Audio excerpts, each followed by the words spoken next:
ओम नमो भगवते वासुदेवाय। आज हम सुनेंगे फाल्गुन पूर्णिमा व्रत कथा।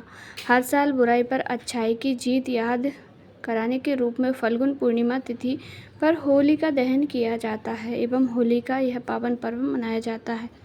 फाल्गुन पूर्णिमा पर विष्णु भगवान एवं माता लक्ष्मी जी की पूजा व्रत आदि करने का जितना महत्व है, उतना ही महत्व इस दिन फाल्गुन पूर्णिमा की पौराणिक कथा का पाठ करने का, कथा सुनने का भी है। मान्यता है कि ये कथा सुनने से यश, कीर्ति, धन, धान्य और संतान सुख प्राप्त होता है तथा मरण उपरांत वैकुंठ धाम की प्राप्ति होती है।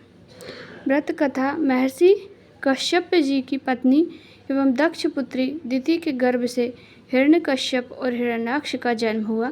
दोनों ही महाबलशाली थे। फलस्वरूप देवताओं को पराजित करके दोनों भाइयों ने स्वर्ग पर अपना अधिकार कर लिया। उनके अत्याचार से देवलोक में हाहाकार मच गया। अतः भगवान विष्णु ने बराह अवतार लेकर हिरण्याक्ष का वध किया।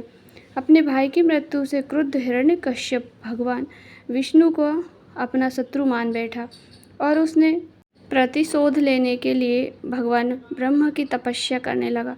उधर हिरण्यकश्यप की अनुपस्थिति में देवताओं ने दैत्यों पर आक्रमण कर दिया और स्वर्ग पर पुनः अपना अधिकार प्राप्त कर लिया।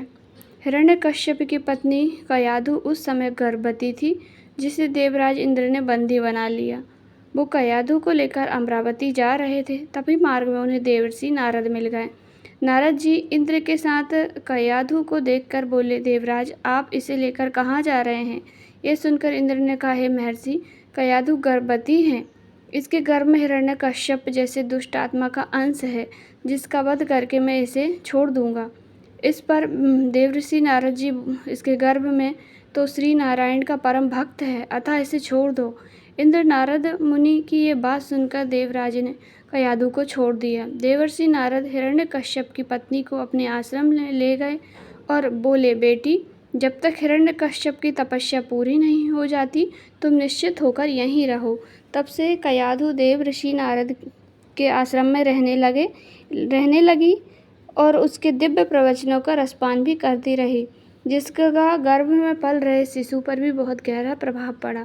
जब समय आया तो कयाधु ने एक पुत्र को जन्म दिया, जिनका नाम प्रहलाद रखा गया।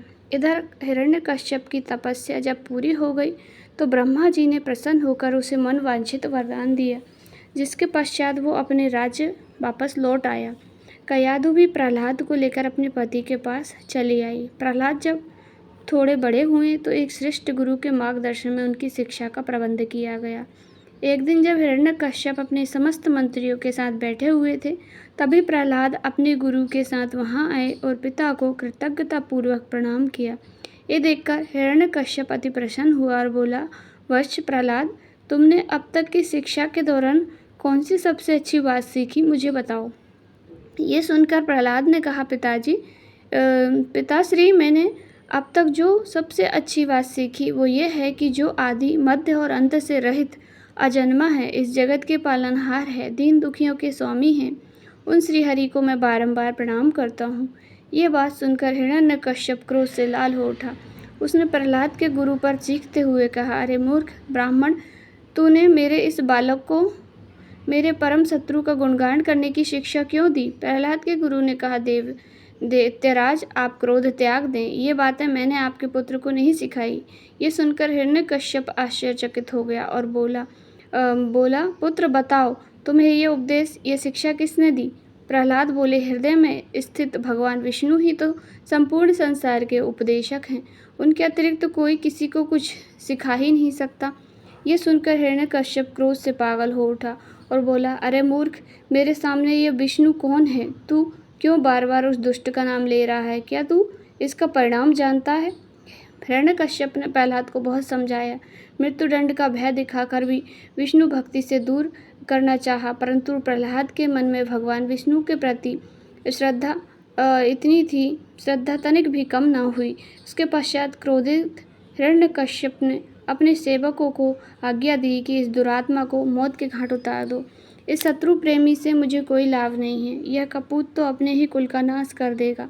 दैत्यराज हिरण्यकश्यप की आज्ञा अनुसार उसके सैनिकों ने प्रहलाद पर तरह तरह के अत्याचार किए और उन्हें मारने का प्रयास किया, परंतु हरि कृपा के कारण वो सब प्रहलाद का बाल भी बांका नहीं करने में असमर्थ रहे।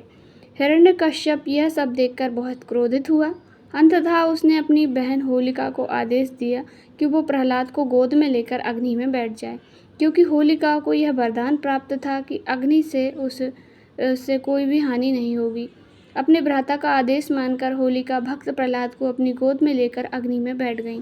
उस समय प्रहलाद हाथ जोड़कर आंखें बंद कर निरंतर प्रभु ध्यान में मग्न रहे और नारायण नारायण का जप करते रहे। हरि कृपा के फलस्वरूप प्रहलाद अग्नि में बैठकर भी सकुशल बच गए, किंतु होलिका उसी आग में जलकर भस्म हो गई। इस दिन से ही होलिका दहन मनाया जाता है। हमारी पूर्णिमा व्रत की कथा संपूर्ण हुई। सभी मिलकर बोलिए ओम नमो भगवते वासुदेवाय। नारायण नारायण। होली की आप सभी को हार्दिक शुभकामनाएं।